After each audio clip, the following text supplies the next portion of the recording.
ოზურგეთში მდინარე ბჟუჟზე ნაპირ დამცავის სამუშაოები მიმდინარეობს. რეგიონული განვითარებისა და ინფრასტრუქტურის სამინისტრო 8 მეტრის სიმაღლის რკინა ბეტონის დამცავ კედელს აშენებს. გარდა ამისა, გაფართოვდა და გაღრმავდა მდინარის კალაპოტი. მდინარე პროცესი მინისტრმა დაათვალიერა დავით ჩავლიაშვილი ადგილობრივ მოსახლეობასაც შეხვდა. 2 თვის წინ სწორედ ამ ტერიტორიაზე მდინარის ადიდების შედეგად გზის სავალი ნაწილი დაზიანდა.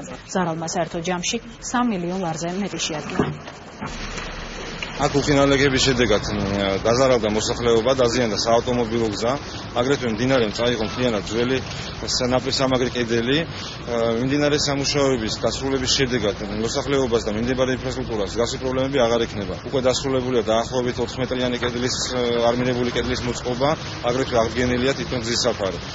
მთელი საქართველოს მასშტაბით 2 წლის განმავლობაში 60-ზე მეტი ნაპირსამაგრ ობიექტს ჩაუტარდა რეაბილიტაცია. იყო დიდი საშიშრება. და კიდევაც მოგცა ზარალება საბედირო ადამიანის შეხერხული არა, რასაც ხედავს ქუჩა, ტერიტორია გააფუჭა, ახლა ისეთი კეთება უყურებთ ყოველდღიურად.